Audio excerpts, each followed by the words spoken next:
수 있는 대로 오순절 안에 예루살렘에 이르려고 급히 가미러라. 아멘. 본문은 3차 전도 여행 마지막 여정에 대한 말씀입니다. 바울은 에베소를 떠나 속히 마게도냐와 고린도를 방문하고 배를 타고 예루살렘으로 돌아가고자 하였습니다. 본문에는 기록되어 있지 않지만 당시 바울의 심정은 상당히 복잡했습니다. 왜냐하면 지금 바울이 방문하고자 하는 고린도, 이 고린도 교회는 당시 다양한 문제들로 인하여 큰 어려움 속에 있었던 것입니다. 그래서 바울은 에베소에 머물러 있었던 그 3년의 기간 동안에도 이러한 고린도의 소식을 알고 편지를 써서 그들로 하여금 올바른 신앙 가운데 살아가도록 권면했습니다. 그런데 그 고린도를 방문했던 디모데를 통해서 들었던 고린도의 교회의 상황은 오히려 나아지지 않고 더 심각하게 있었던 것입니다. 먼저 고린도 교회는 유대인들의 농간으로 인해서 바울의 사도권과 그 권위를 의심하였고 심지어 바울에 대하여 적대적인 사람들도 있었던 것입니다.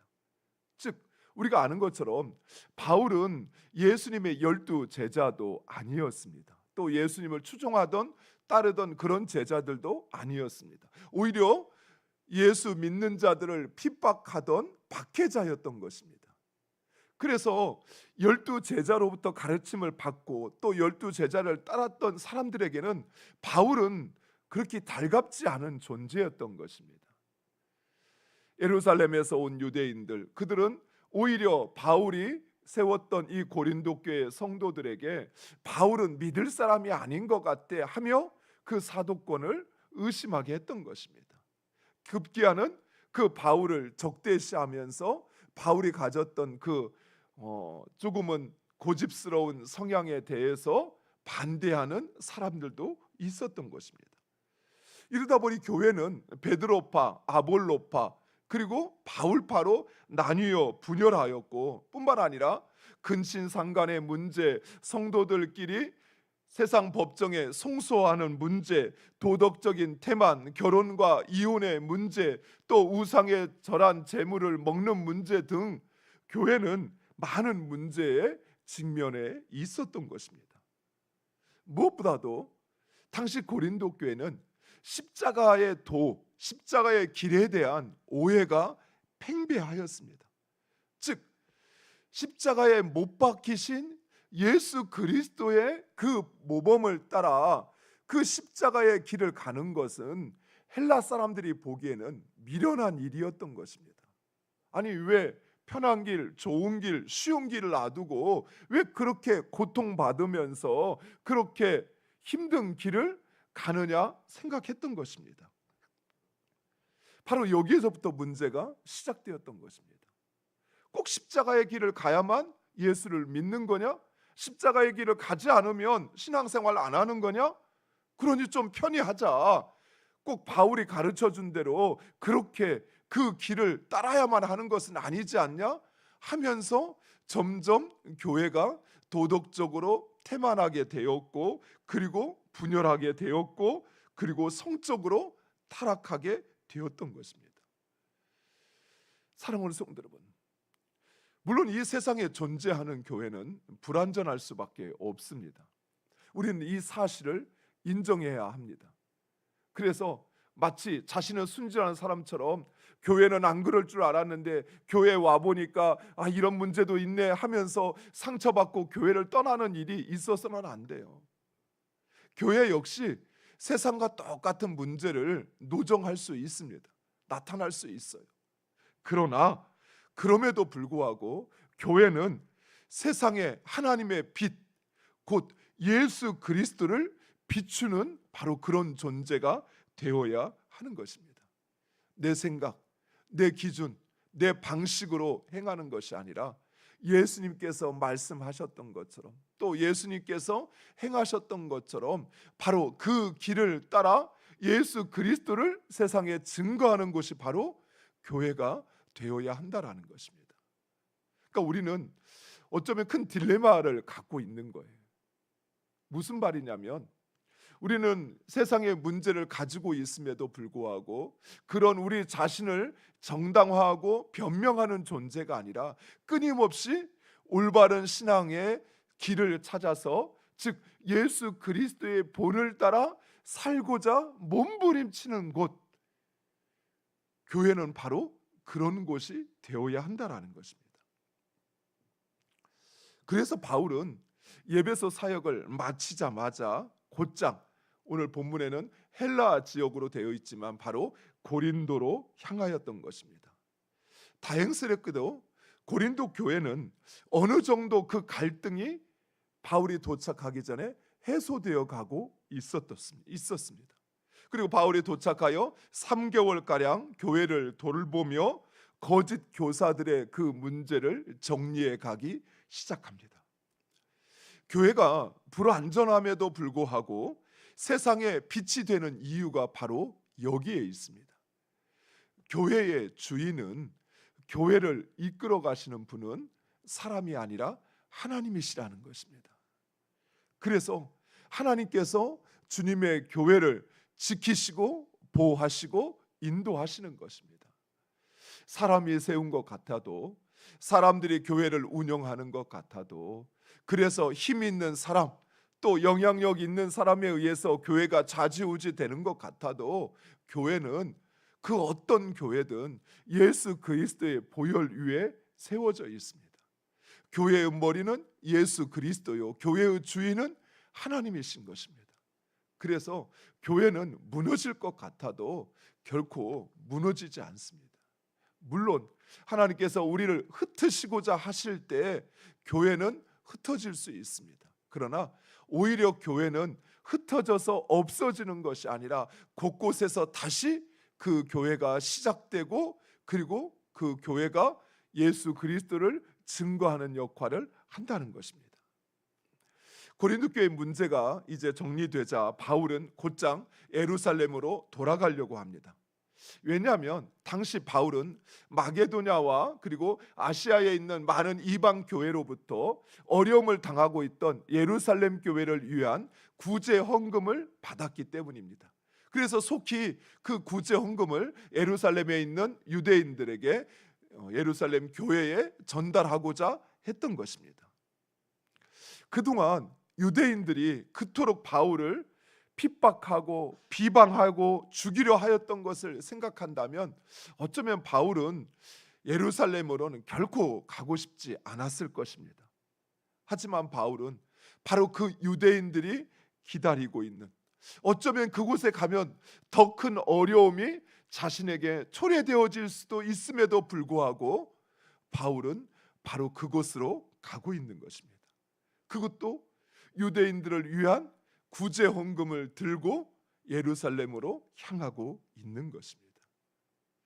즉 바울은 십자가의 도를 따라 살고자 하였습니다. 그리고 그렇게 살았습니다. 자신의 감정, 자신의 마음 안에 있는 자신의 생각, 그걸 가지고 행한 것이 아니라 바울은 철저히 십자가의 길, 그 길을 따라 살아가고 있다는 사실입니다. 사랑하는 성도 여러분, 예수 그리스도를 따르는 우리들이 가야 할 길은 오직 한 길, 십자가의 도, 십자가의 길뿐임을 믿으시기 바랍니다. 물론 그 길은 고난 없이는, 희생 없이는 결코 갈 수 없는 길입니다. 왜요? 주님이 고난과 희생을 통해서 그 길을 가셨기 때문입니다. 그러나 분명한 사실은 오직 그 길만이 생명의 길이요, 그 길만이 부활의 길이요, 그 길만이 승리의 길이라는 사실입니다. 그래서 우리는 예수님이 가신 그 십자가의 길을 따라 가야 하는 것입니다. 가정에서도, 또 교회에서도, 그리고 세상에서도 마찬가지입니다. 바울은 바로 그 길을 갔던 것입니다. 사랑하는 성도 여러분, 우리도 그 길을 가야만 할 것입니다.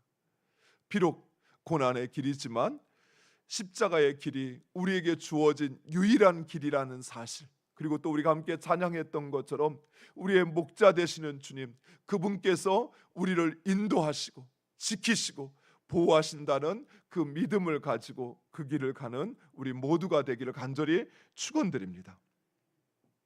예수님이 함께하는 길, 그 길은 때로는 고난스럽지만 고독하지만 행복합니다. 바울은 그 길을 가는 사람을 향하여 이렇게 이야기합니다. 근심하는 자 같으나 항상 기뻐하고, 가난한 자 같으나 모든 사람을 부유하게 하고, 아무것도 없는 자 같으나 모든 것을 가진 자로다.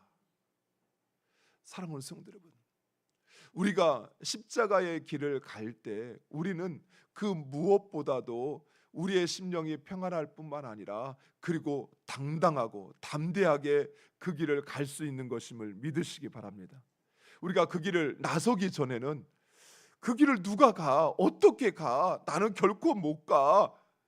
그 고난을 내가 어떻게 다 감내하면서 가? 라고 생각하지만 우리가 그 길을 시작하는 순간, 그 길을 내딛기 시작하는 순간 주님이 우리와 함께 하십니다.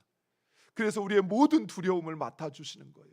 우리 안에 있는 그 겁, 용기 내지 못하는 그 모든 마음을 성령께서 강하고 담대한 마음으로 바꾸셔서 오히려 고난의 길을 가지만 슬퍼할 수밖에 없지만 기뻐하고, 아무것도 없지만 그러나 모든 것을 가진 자처럼 그렇게 모든 권세를 행세하고, 가난한 자 같으나 모든 사람들을 부욕해 만드는 바로 그런 존재로 살아가게 된다는 것입니다. 예수님이 그러셨습니다. 예수님이 많은 돈을 가지고 다니면서 펑펑 그렇게 쓰셨습니까? 아니요. 아무것도 가지지 않았으나 그러나 하나님이 주신 능력으로 많은 사람들을 풍요롭게 부유하게 행하셨습니다. 예수님을 도와줄 아무런 뒷백도 권세도 없었지만 그러나 예수님은 세상의 모든 권세를 그 앞에 무릎 꿇게 만드는 하늘의 권세를 가지고 행하셨던 것입니다. 사랑하는 성도 여러분, 우리가 십자가의 길을 가게 될 때 우리도 이렇게 되어진다는 사실을 분명히 확신하시기 바랍니다. 어줍잖은 세상에 몇 푼 안 되는, 몇 억 되는 그 돈, 또 내 직접적인 형제도 아니고 사돈의 팔촌까지 되어지는 그런 권세 있는 사람들 들먹이지 않아도 되어지는 그 부요함과 그 권세와 능력이 주어짐을 믿고 그 길 가는 여러분 되시기를 축원드립니다. 바울은 예루살렘으로 당장이라도 가고자 하였습니다. 그런데 또다시 유대인들이 바울을 죽이려는 음모를 꾸미고 있다는 사실을 알게 되어서, 그래서 고린도에서 직접 예루살렘으로 이동하려고 하던 그 길을 바꾸어서 마게도냐 육로로 이동을 하게 됩니다. 그리고 마침 드로아에 도착하여 그곳에서 7일 동안 말씀을 강론합니다. 그리고 말씀을 강론하는 마지막 날, 마지막으로 바울에게 말씀을 들으니 그 성도들이 얼마나 말씀을 듣고 싶어 했겠어요. 그래서 늦은 밤까지 말씀의 강론이 지속되자 그만 젊은 청년 유두고가 그 창문에 걸터 앉아 말씀을 듣다가 그만 졸아 그곳에서 떨어져 죽게 됩니다. 유두고는 실제로 죽었습니다. 죽은 것처럼 생각한 것이 아니라 죽었습니다. 그런데 바울이 그를 끌어안자 기적적으로 살아납니다. 그리고 이를 지켜보았던 많은 사람들이 위로를 받았다라고 성경은 말씀합니다. 그리고 본문에는 말하지 않지만 그들은 또한 바울의 그 사도권과 바울의 사역에 대한 분명한 확신을 가지게 되었을 것입니다.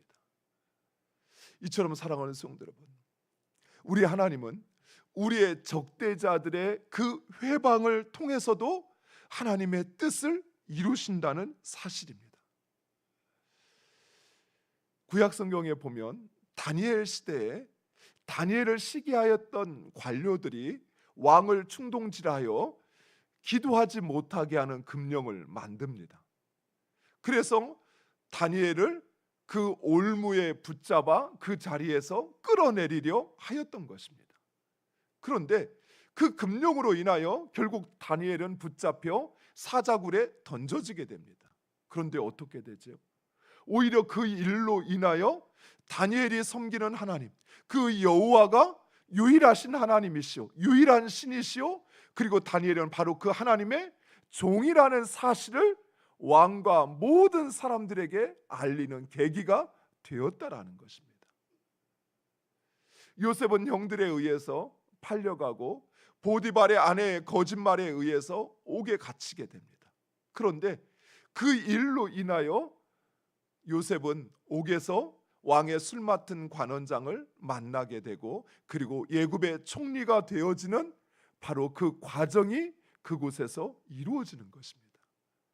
사랑하는 성도 여러분, 이처럼 우리의 삶에 때로는 우리를 미워하고 우리를 시기하고 우리를 적대하는 사람들로 인하여 내가 하려고 하는 계획이 중단되어지고 또는 내 삶의 기대가 무너질 수 있어요. 그러나 우리 하나님은 그것을 하나님이 일하시는 수단으로 삼는다는 것을 믿으시기 바랍니다. 하나님은 인간의 지혜보다 훨씬 더 지혜롭습니다. 하나님은 우리가 가지고 있는 힘보다 훨씬 더 강하십니다. 따라서 하나님의 뜻을 인간이 결코 막을 수 없다는 사실입니다. 사랑하는 성도 여러분, 바로 그 하나님을 의지하시기 바랍니다. 나도 아니요, 이 땅에 힘 있는 사람도 아니요, 또 세상 사람들이 힘이라고 생각하는 돈도 아니요, 오직 하나님, 그 하나님을 의지하시면 하나님 우리를 통하여 반드시 그 뜻을 이루심을 믿으시기 바랍니다. 어떤 방해와 회방에도 불구하고 오히려 하나님은 그것을 통해서 바울이 진정한 사도요, 그리고 그 사도 바울을 통해서 하나님이 역사하시고 있음을 모든 사람들로 알게 하셨던 것처럼, 이처럼 하나님 우리의 삶 가운데 일하시고 역사하십니다. 그 하나님을 의지하는 우리 모두 되기를 간절히 축원드립니다. 기도하겠습니다. 아버지 하나님, 감사합니다. 바울의 3차 전도 여행 마지막 여정을 통해서 하나님이 이루가시는 귀한 역사를 우리로